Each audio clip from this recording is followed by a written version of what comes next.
Curious ka rin ba kung bakit pati ang pangalan ni Atong Ang at Gretchen Barreto ay nadamay na sa Missing Sabongero case?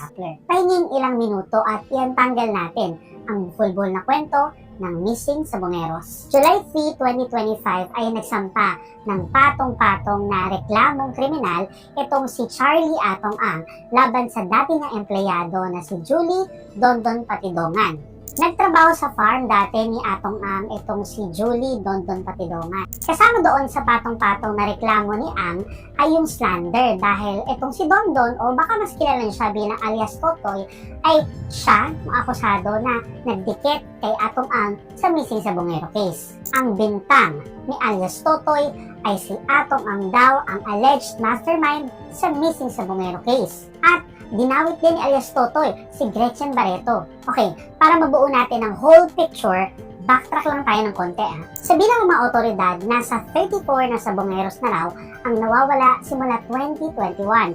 Pero kung si alias Totoy ang tatanungin, baka lagpas 100 na. Mayroon tayong dalawang well-documented cases ng missing sabongero. Itong kaso ni Isabong Master Agent Ricardo Lasco na kinidnap mismo sa loob ng bahay niya sa San Pablo City, Laguna noong 2021. Dawit ang mga pulis dito na nagpanggap pa daw na NBA agent at kumuha ng mga kagamitan pa sa bahay nila Lasco.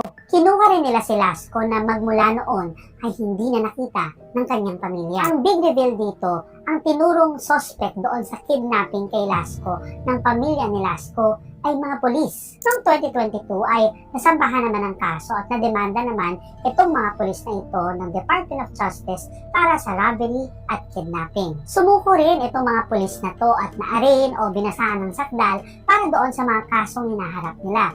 So far, as of 2023, ay ongoing ang kaso laban dito sa mga pulis na ito. Isa pa lang to ha, yung pangalawang case ay dito damay si Dondon. January 13, 2022 ay nagtungo sa Maynila ang 6 na sabongero mula sa Rizal para maglaro. Kaso, hindi na sila nakauwi at never na sila nakita mula noon. Yung tatay ng isa sa mga biktima, si Butch Inonog, ay nakausap niya pa yung anak niya na si John Claude.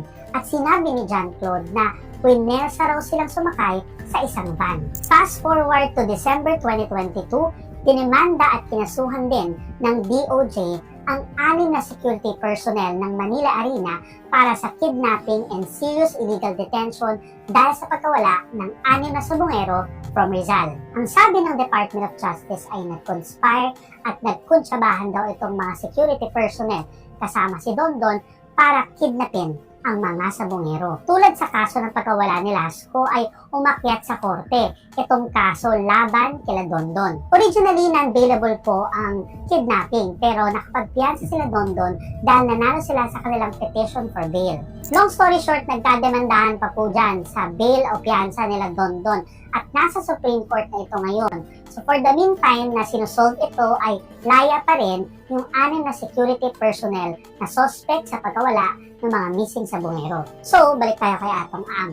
And yes, tinuturo ni Dondon yung dating niyang boss bilang alleged mastermind sa pagkawala ng mga missing sabongeros. Pero alam nyo, this is not the first time na nag-float ang pangalan ni Atong Ang in relation to missing sabongeros. Panahon pa lang ni dating Pangulong Rodrigo Duterte, 2022 ay nabanggit na ang pangalan ni Atong Ang in relation to missing sabongeros. Kasi kay Atong Ang yung Lucky 8 Star Quest, yung operator ng ilang sabungan kung saan huling nakita yung ilang nawawalang sabongeros. Yung mga witnesses kasi ay paulit-ulit na nami-mention yung pangalan ni Atong Ang during Senate hearings on sabong. Alam nyo, dinenay lahat ito ni Atong Ang, kabilang allegation na nagpapakidnap daw siya ng mga mandaraya sa sabong.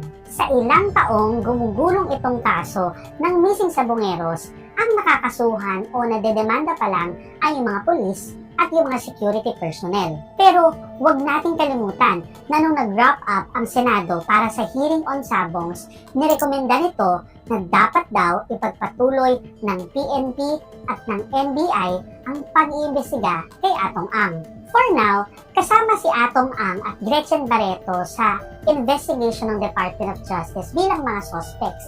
Kasi raw, napangalanan sila pareho sa mga alegasyon. Both of them, in different occasions and statements, ay parehong dinedenay yung mga alegasyon laban sa kanila. Importanteng bantayan natin ang issue ng missing sabongeros dahil tumatawid ito mula business, security, justice, and even human rights. We are talking about people's lives here, mga taong may buhay at pamilya. At sabi ko nga kanina, iilan pa lang yung well-documented cases on missing sabongeros. So paano naman yung iba? Kung may gusto pa po kayong pag-usapan in relation to the missing sabongero case,